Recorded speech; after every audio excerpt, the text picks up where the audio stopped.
तो इस वीडियो में हम लोग सॉल्व करेंगे एनसीईआरटी के एक्सरसाइज 5.3 का क्वेश्चन नंबर 15। देखिए क्वेश्चन नंबर 1 के पहले दिया गया था कि फाइंड करना है सभी क्वेश्चनों में dy बाई डी एक्स, यानी हमें y का डिफरेंशिएशन करना है विथ रिस्पेक्ट टू x, यानी सारे फार्मूले लगाने हैं x पे। क्वेश्चन मिला है y equal to sec inverse 1/2x² -1। जब हमें इनवर्स का कोई क्वेश्चन मिलेगा और वो थोड़ा भी कॉम्प्लिकेटेड होगा, एकदम फार्मूले वाला नहीं होगा कि sec inverse x, tan inverse x, cos inverse x, sine inverse x, तो हम तुरंत डिफरेंशिएशन नहीं करेंगे, पहले उसको सिंप्लीफाई करेंगे तब डिफरेंशिएशन करेंगे। अगर आपको दिया गया है सेक इनवर्स, तो सेक इनवर्स से आप ज़्यादा फेमिलियर नहीं हैं। आप सेक इनवर्स को सबसे पहले कन्वर्ट कर दीजिएगा कॉस इनवर्स में।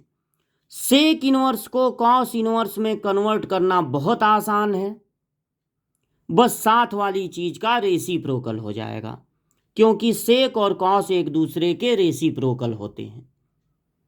अब आया कॉस इनवर्स, उसके साथ 2x² -1। अब हमको x को कुछ ऐसा मानना है ट्रिग्नोमेट्री में कि कॉस इनवर्स के साथ कॉस आ जाए ताकि दोनों हट जाएं।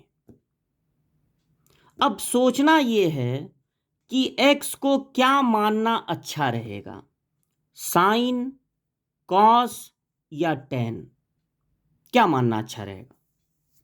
ये जो 2x² -1 है, इससे मिलता जुलता कोई फार्मूला अगर आप पढ़े हो तो बताइए। आप पढ़े हैं कि cos 2a का फार्मूला होता है 2cos² a -1। cos 2a के कई फार्मूले हैं, उनमें से एक ये भी होता है 2cos² a -1 होता है cos 2a। तो अब देखिए ये दोनों मैच करिए, मैच हो रहे हैं, बस x की जगह cos a है। तो अगर थोड़ी देर के लिए आप x को सपोज कर लेते हैं cos a और यहां पर रख देते हैं, तो x का जब स्क्वायर होगा, एंगल का तो स्क्वायर होता नहीं है, तो cos² a हो जाएगा -1, और 2cos² a -1 फार्मूला होता है cos 2a का, तो यहां पर हो गया cos 2a। अब cos इनवर्स और cos अगर एक साथ हैं तो दोनों हट सकते हैं, लेकिन उसके लिए एक शर्त होती है। ITF आप पढ़े हैं, उसमें यह बताया जाता है कि cos इनवर्स और cos अगर एक साथ हैं तो दोनों हट जाएंगे, बस ये बचेगा जो साथ में है। लेकिन शर्त यह है कि ये जो cos के साथ एंगल है वो 0 के इक्वल या ग्रेटर होना चाहिए और 180 डिग्री के इक्वल या लेस होना चाहिए। जब इस रेंज में ये होगा तभी ये दोनों हट पाएंगे। तो हमारे वाले cos के साथ x नहीं है, 2a है, तो हमको पता लगाना पड़ेगा कि ये जो 2a है वो इस रेंज में आ रहा है कि नहीं। अब ये पता किया जाए, तो यहां पर x की वैल्यू दिया है 0 और 1/√2 के बीच में। x को हमने माना है cos a, तो x की जगह लिख देंगे cos a। अब चूंकि यहां पर cos है, इसलिए इनको भी cos में कन्वर्ट कर देंगे, तो 0 की जगह लिख सकते हैं cos 90। cos 90 ना 0 होता है, cos a, और यहां पर लिख देंगे cos 45। जब यहां से cos हटाएंगे तो cos देखिए एक डिक्रीजिंग फंक्शन होता है। जब हम किसी इन इक्वेशन से cos को हटाएंगे तो ये चीज इधर चली आएगी, ये चीज इधर, और ये 90 इधर चला जाएगा। साइन अगर हटाते तो जो जहां वहीं रहता, टेन हटाते तो जो जहां वहीं रहता, लेकिन कॉस अगर हटाएंगे तो इस इन इक्वेशन में ये 45 पहले आ जाएगा, 90 बाद में।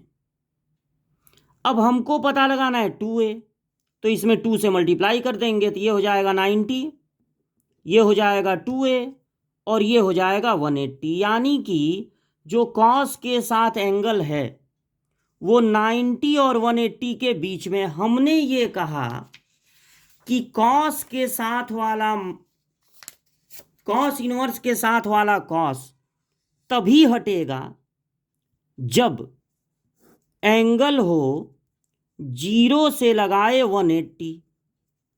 और आप ये कह रहे हैं, मतलब क्वेश्चन में ये पता चला कि ये एंगल है 90 और 180 के बीच में, 90 और 180 के बीच में। देखिए, अगर आप ये कह रहे हैं कि 0 और 180 के 0 से 180 तक में कॉस इनवर्स कॉस हैं तो हट जाएंगे, और आपका आया है 90 और 180 के बीच में, 90 और 180 के बीच में, तो आप रेंज में ही हैं भाई। 180 से ज़्यादा अगर होता तब नहीं कॉस इनवर्स कॉस हटते, 0 से कम होता तब भी नहीं हटते। अब 90 180 के बीच में है तो आखिर 0 180 के बीच ही में ना है, उसी रेंज में ही ना है। यानी कि यहाँ बड़े आराम से बिना कोई मेहनत के कॉस इनवर्स और कॉस एक साथ हैं तो हट जाएंगे। तो यहाँ सिर्फ बचेगा 2a। और अब हमको करना है डिफरेंशिएशन, लेकिन डिफरेंशिएशन से पहले a को वापस x के टर्म में बदल लेंगे तो लिख देंगे कॉस इनवर्स x। अब डिफरेंशिएशन करेंगे, 2 बिल्कुल अकेले नहीं है, वेरिएबल के साथ है, तो जैसे है वैसे ही नोट हो जाएगा, और कॉस इनवर्स x का डिफरेंशिएशन हो जाएगा। कॉस इनवर्स x का डिफरेंशिएशन सबको याद रखना है, -1 बाई रूट में 1 माइनस एक्स स्क्वायर, तो dy/dx आया -2 अपॉन रूट में 1 माइनस एक्स स्क्वायर। अगर आप चाहें बोर्ड एग्जाम में ये सब दिखाना कोई उतना मतलब बहुत ज़रूरी नहीं है, लेकिन आप ये कहेंगे कि ये क्यों दिया हुआ है, आप इसको, ये ऐसा ही दिया जाएगा कि दोनों हट जाएं। बोर्ड एग्जाम में ये ऐसा ही दिया जाएगा, 99% उम्मीद है कि ये दोनों हट जाएंगे। तो आप तुरंत इसको हटा के कर देंगे तो भी कोई नंबर नहीं कटने वाला है, लेकिन जानकारी आपको पूरी होनी चाहिए कि कॉस इनवर्स, चूंकि ITF आपके सिलेबस में भी है, इसलिए आपको अच्छे से पता होना चाहिए कि कॉस इनवर्स के साथ वाला कॉस तभी हट सकता है जब उसके साथ वाला एंगल 0 से लगाए 180 तक में हो, और यहाँ है 90 180 के बीच में, यानी आप उसी रेंज के बीच में ही हैं, यानी हट सकता है। 180 से बड़ा होता या 0 से छोटा होता तब ये नहीं हट पाता, तब कोई और जुगाड़ यहाँ पर लगाना पड़ता। तो ये है आपका क्वेश्चन नंबर 15 का आंसर।